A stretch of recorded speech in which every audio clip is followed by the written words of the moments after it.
The other day, I met a very nice couple here on the island. They are students of a modern non-dual teacher, what we would call the Neo-Advaita, I believe.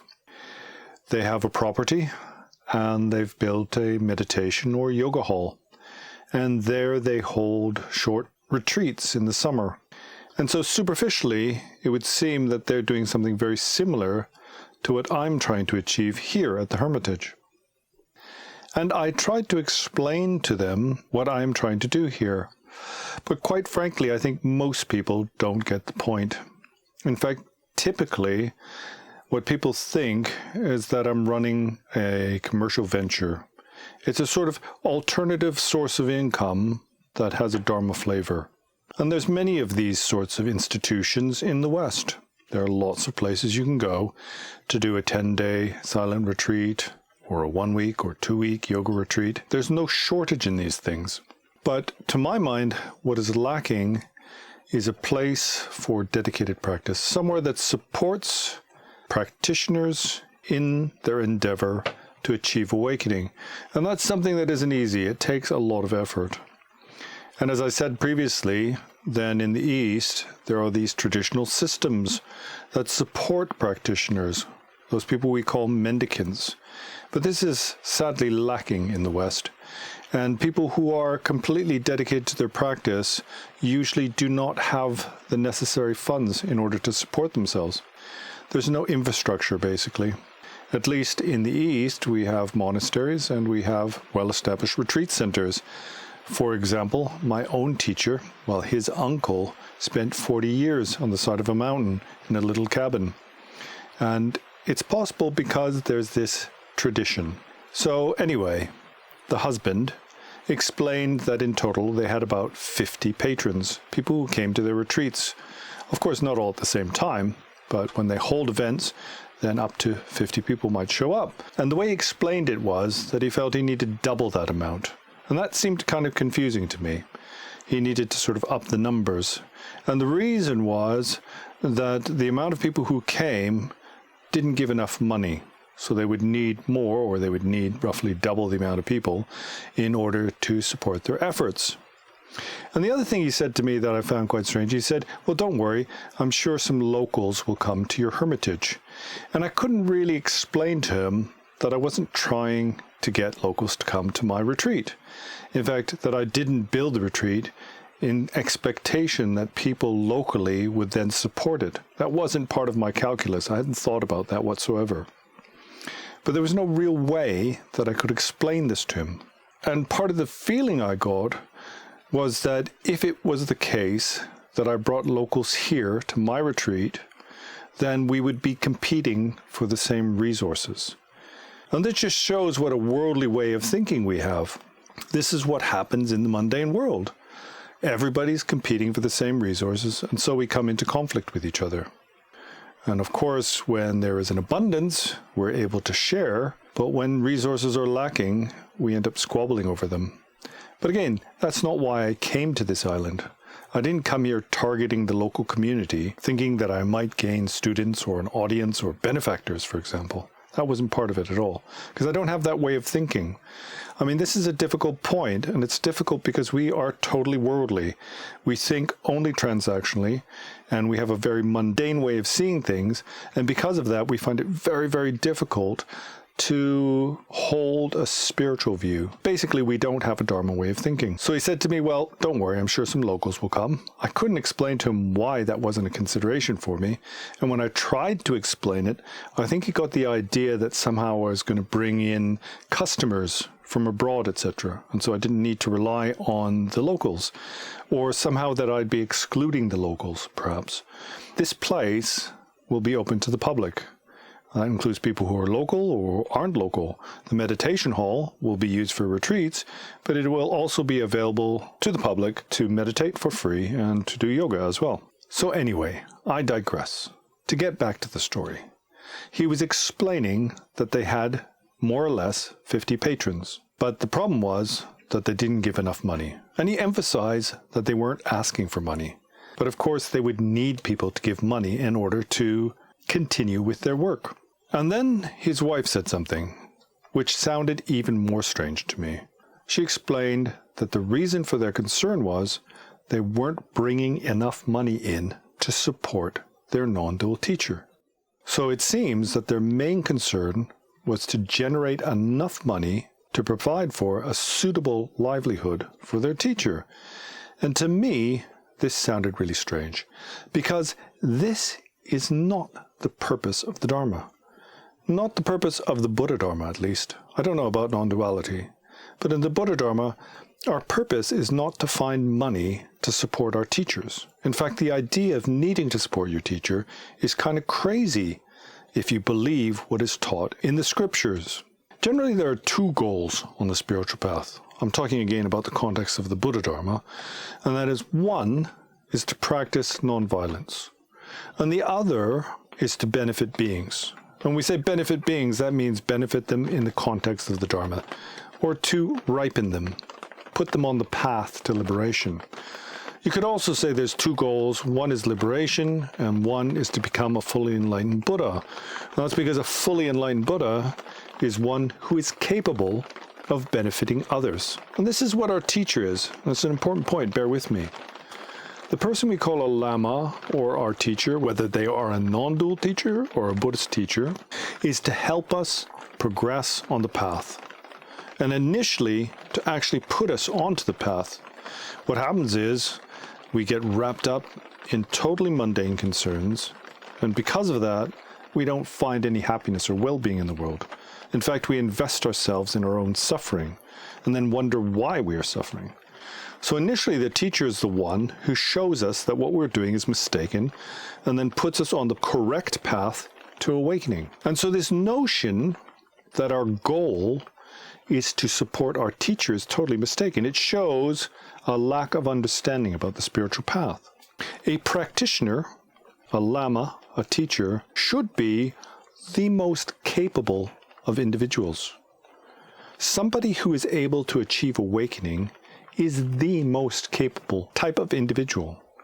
In fact, it is taught that it is much more difficult to become a Buddha than, for example, to become the President of the United States of America. And if I were to ask you, are you able to become the President of the United States of America, you'd probably think that was nearly impossible. Certainly very, very difficult, and something that was probably beyond your ability. Of course, if you're thinking of applying for this job, I don't want to put you off, but in general, it's something we see to be very difficult. There's only one President of the United States of America in the entire world.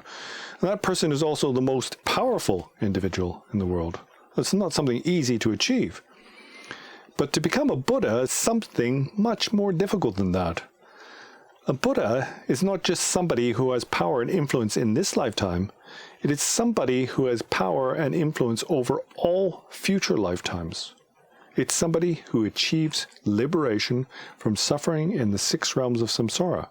And that is the most difficult task there is. And so basically, your teacher doesn't need your help.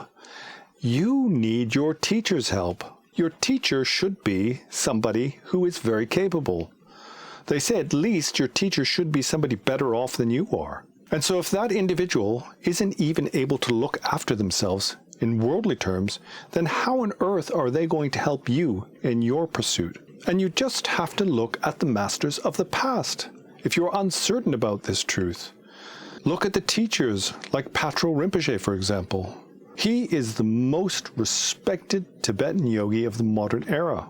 He's universally renowned in Tibetan Buddhism and also respected by many other Buddhist lineages. Patrul Rinpoche himself lived like a beggar, but he had no interest in the offerings of his students. In fact, there's a very good story.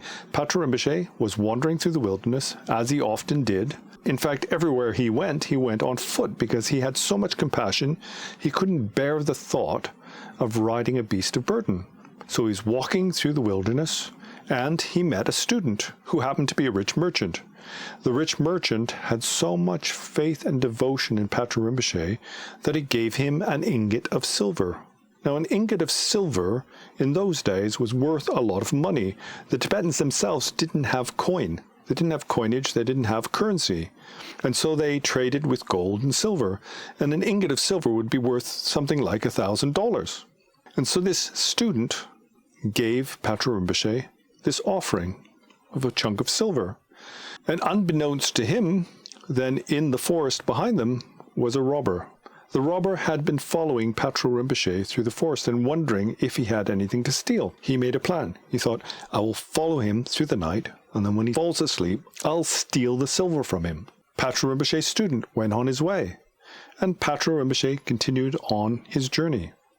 And then at night he made a camp and slept under the stars, and the robber waited in the bushes. Now, as it happens, the robber fell asleep. And when he woke up, he noticed that Patrul Rinpoche had already gone.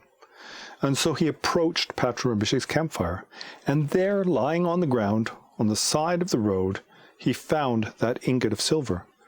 Patrul Rinpoche had no interest in wealth or money, and he discarded it, just as one would discard a piece of filth. Furthermore, he had no need for the silver. And another thing that most people are not aware of is that not only does the student not need to support the teacher, but traditionally it was the teacher who looked after the students. In Tibetan Buddhism, it is taught that the teacher should provide for the student three things. Chu, gu, tu, sum, as they say in Tibetan. That means the teacher not only gives that student the Dharma teachings, but also gives the student their clothing and their food. And this is how it was in the past. When Milarepa came to rely on Marpa Lotsawa, he asked Marpa to provide him with the Dharma, clothing, and food. Now Marpa was a very capable individual. And because of his great ability, he was also very wealthy. And he could have afforded to give Milarepa the Dharma, his clothing, and his food. But Marpa realized that Milarepa had very negative karma. And because of this, if he wanted to achieve awakening in one lifetime, he would have to go through a lot of hardship. And so Marpa said to Mila, I'll give you the Dharma, or I will give you your clothing and your food, but not both. Which do you choose? And do you know what Milarepa chose? He chose to take the Dharma. And because of that, he spent decades in retreat, suffering from poverty and deprivation. But in the end, he gained the supreme accomplishment, the state of Dorje Chang. And it was the same when Milarepa's student, Gampopa, came to rely on him. With him, he brought some offerings of gold and tea. And Milarepa replied, this old man and gold do not go together. And what's more, I don't even have a teapot to make tea in, so you take the tea yourself and use it for your practice. Milarepa was a true yogi, and that means he had no interest in wealth or fortune or fame. But he did realize that if Gampopa was to accomplish his goal in meditation, then he would need a certain amount of resources. And so he allowed Gampopa himself to keep the gold and keep his tea. Well, you may interject here and say, wasn't it the case that at the time of the Buddha, the lay people had to provide food for the mendicants because they were not able to look after themselves? But this just shows that you don't understand what it teaches in the scriptures. In fact, the purpose of lay people providing food and clothing for the Sangha is not because those monks and nuns themselves are incapable or too busy meditating to do it for themselves.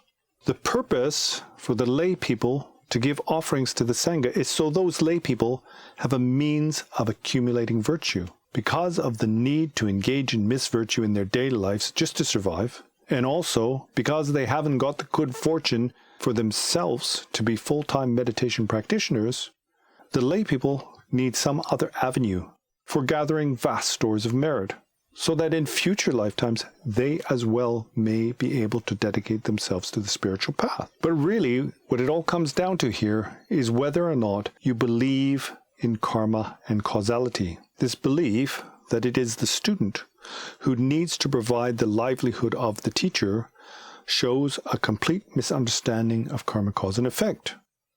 The cause for well-being is not to seek out students or donors. As it is taught in the Buddha Dharma, the cause for gaining resources and having a good livelihood is having previously yourself given in generosity.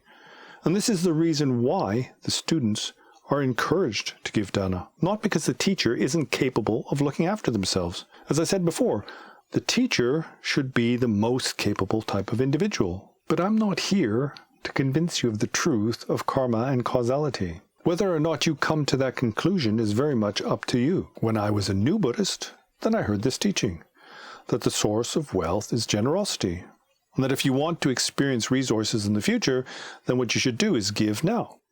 Now, I didn't accept this out of blind faith, but what I decided to do was to test this for myself. And at the time, I wouldn't say I was exactly miserly, but I didn't give in generosity. I didn't like giving money to beggars because I thought it would just go to waste. And I also didn't like giving to charitable organizations because there's this narrative that most of the money you give to a charity gets wasted and gets spent on fat salaries for the CEOs. So after hearing this teaching, I thought I would try it out for myself. And I decided that whenever I saw somebody begging in the street, I would give them some money, even if it was only a small amount. And also I would try to practice generosity to see if there was some quantifiable effect. And what I can say with absolute honesty is that once I adopted this practice, then the way I experienced the world changed. Previously, I'd always felt like I never had enough money. I didn't have the resources to do what I wanted. And after I started practicing generosity, I never had this feeling. Whether it was merely because I was letting go of my miserliness or not, I'm not sure. But I never had this feeling that I was impoverished once I started practicing generosity. And not only that, strange things started to happen. I remember I was walking down the hill to go to the bank, and on the ground, at my feet, there was 850 pounds in 50-pound notes. I think in Canadian money at the time, that was about $2,000. And it was just lying on the ground, and nobody around me could see it. I picked it up, and I took it to the bank and handed it in. And later, the bank handed it in to the police station. But in the end, nobody claimed the money, and so it came back to me. Whether I'm deceiving myself or not, I don't know, but I have a strong feeling that this was a result of my practice of generosity. But this is something you need to try out for yourself. If, however, you do believe what it says in the scriptures, then somebody who is an advanced practitioner has a special amount of karma. A great teacher should have great stores of virtue, because the cause for them becoming a realized being was that in the past they practiced virtue. Virtues like discipline and generosity. And so somebody who is a real teacher, that is a lama, somebody who is able to put you on the path to awakening, should be an exceptional being. And they should also have exceptional stores of karma. And that means they don't need your offerings to survive. And my teacher talks of this frequently. He spent many years in eastern Tibet, relying on great masters such as Jigme Punsop Rinpoche and Khenpo Chuchap. He said many times in teachings that he never gave his own teacher a single penny, although he may have offered a single kata at some time. Take, for example, his own teacher, Khenpo Chuchap. He spent his whole life on the side of the mountain teaching his students, and he never asked them for a single penny. He himself lived like a total beggar. He didn't even own his own texts in order to teach the Dharma. If somebody wanted him to teach a particular text from the scriptures, then they would have to bring that text with him because he didn't even own that. I think all he had were a few clothes, a teapot, and a little wooden shack on the side of the mountain. And if he did get a small amount of money, he would use all of it to make a soup to give to his own students. And it was the same with my teacher, Akon Rinpoche. He said, if I wanted something for myself, I wouldn't build this huge temple. I build this meditation hall for you so you can practice. If I was doing something for myself, I would take the money and make a golden vajra and put it in my pocket. Of course, that was just a metaphor. Something you should know is that there are two types of giving. One is giving down in generosity. That's the sort of giving that you'll practice focused on somebody who is less well off than you are. For example, somebody who needs protection from fear, or somebody who needs food and clothing, like beggars in the street. And then there's what is called offering up. And we make offerings up, for example, to the three jewels, to the Buddha Dharma and Sangha. So that includes the community of mendicants, and also it includes doing things like building monasteries and retreat centers. But in both cases, the most important thing for you to understand is this act of generosity is for your benefit. It's not for the benefit of another. We tend to think that we give in generosity to a beggar because they need our help. But as it's taught in the scriptures, that beggar is suffering from the consequences of their own negative past deeds. And likewise, if we give up offerings to our Lama, it's not because our Lama is incapable of looking after himself. It's because we need to accumulate virtue if in future we ourselves are going to have the resources to practice. But generally what we do is we give down to the Lama in generosity because we think that somehow they need our help.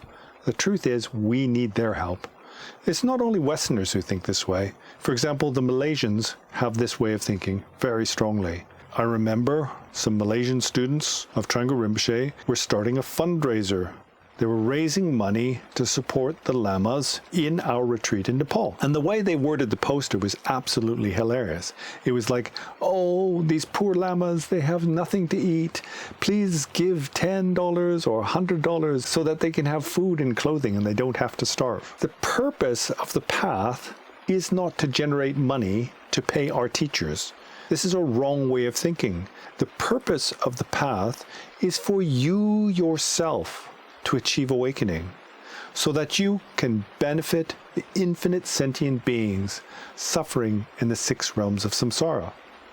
And it is my wish that someday you should achieve this exalted state, and having become a sublime Tathagata, will benefit limitless beings throughout infinite space. So until next time, and see you later.